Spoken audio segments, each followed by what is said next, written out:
Oi pessoal, aqui é o professor Bruno Leite e eu estou hoje a convite da professora Mília Ferreira para conversar com vocês sobre a elaboração de um applet no GeoGebra sobre as curvas cônicas. Vamos começar?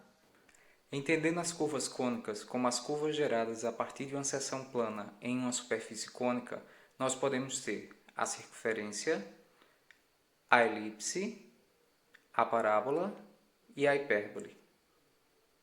A partir dessa ideia, a gente pode imaginar que à medida que o plano ele se movimenta, ele modifica a curva.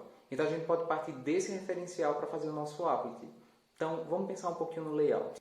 Tendo uma cônica inicial, a gente poderia ter um controle deslizante e à medida que a gente move esse controle, a cônica vai se modificando. Então, entendendo o comportamento dessa animação, a gente pode tentar pensar como é que a gente faria isso no GeoGebra, entendendo toda a ambientação dele. Então, pensando lá na tela inicial, ele tem os eixos de coordenada. Então, a gente poderia colocar essa cônica, fazendo com que coincidisse o eixo principal com o eixo X e que ela pudesse tangenciar o eixo Y, fazendo com que a origem coincidisse com um dos vértices. Existem outras posições possíveis, mas pensar em lugares específicos pode facilitar na operacionalização da ferramenta. Então, para expressar graficamente a curva no GeoGebra, a gente poderia pensar a partir da equação das cônicas, mas não a equação de cada uma isoladamente, e sim da equação geral. Indo para o GeoGebra, a gente pode inserir no canto de entrada exatamente essa expressão. Então, como os parâmetros A, B, C, D, E e F não são objetos já conhecidos, porque eles não foram criados antes, o GeoGebra ele vai criar controles deslizantes para cada um desses parâmetros. E são por esses controles que a gente vai conseguir modificar o gráfico e tentar colocar ele na posição que a gente queria, conforme aquele layout que a gente pensou. Uma coisa que eu gosto de fazer quando eu quero analisar o comportamento de controles deslizantes em um gráfico é observar como é que a curva está interceptando os eixos de acordo com como eu modifico os controles.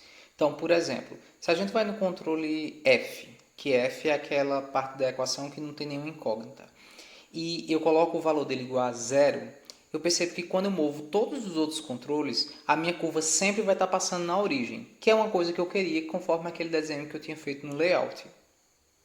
Indo para outros controles, eu vou tentar analisar os parâmetros que possuem apenas uma incógnita, por exemplo, o C e o E, que tem o Y no segundo grau e no primeiro grau, respectivamente. Quando eu movo esse controle, eu percebo que ele vai alterar onde a curva intercepta o eixo Y.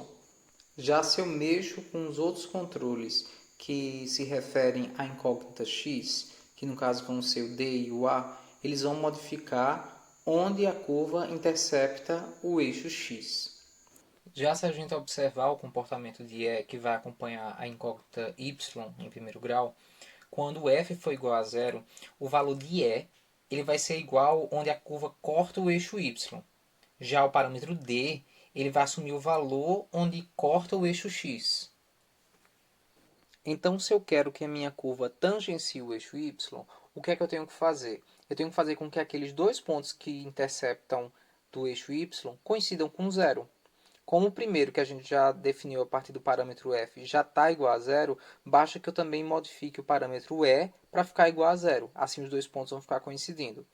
Mas eu não quero que ele tangencie o eixo x. Então eu posso deixar o parâmetro d com qualquer outro valor. Aqui eu estou deixando o valor de 1, mas poderia ser qualquer outro. Para a gente observar o comportamento do parâmetro B, eu vou mudar os valores dos parâmetros E e F. E a gente vai ver que quando eu modifico esse controle, a curva muda, mas não muda os pontos onde ele cruza os dois eixos, o x e o y. E quando eu deixo os valores de E e F igual a zero, a gente vai perceber uma outra coisa com relação. Os pontos não mudam, como a gente já percebeu, mas ela vai mudando como se fosse a inclinação da curva, já que ela mexe tanto com x como com y. E eu percebo que quando esse valor é igual a zero, a curva fica como se fosse na horizontal, no caso aqui da elipse. Então só falta agora a gente observar o parâmetro C e o parâmetro A. Quando eu modifico o parâmetro C, eu percebo que ela fica esticando no sentido do eixo Y. Outra coisa que eu percebi é que quando o valor de C ele vai ser positivo, o ramo da esquerda da hipérbole vai tangenciar o eixo y. E quando ele é negativo, a elipse vai tangenciar pelo vértice da esquerda, que é parecido com o que a gente estava querendo.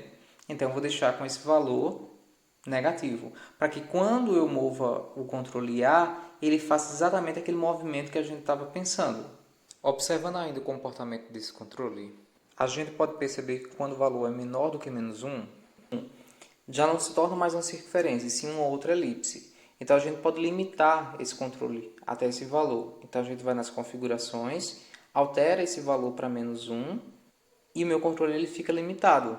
Então, ele só vai do 1, por isso que todos os valores dos outros controles que a gente colocou estava tudo com 1 ou menos 1, para que pudesse dar circunferência. Agora, para a gente finalizar, só pensar um pouquinho na estética, a gente pode exibir o controle deslizante e pode modificar algumas configurações. Por exemplo, a gente pode tirar os eixos, tirar a malha, a gente pode modificar o nome do controle deslizante, colocar que ele só exiba só o nome, não exibir a janela algébrica, tudo vai depender do gosto de vocês. Como exercício final, eu queria que vocês pudessem analisar a equação geral da cônica, tentando observar o que acontece quando a gente vai modificando esse controle. Então, para cada cônica, qual as modificações que a gente vai ter. E você pode compartilhar comigo quais foram os seus resultados. Então é isso, pessoal. Espero que vocês tenham gostado. Qualquer dúvida, crítica ou sugestão, só mandar aqui no meu Instagram, tá certo? Até a próxima.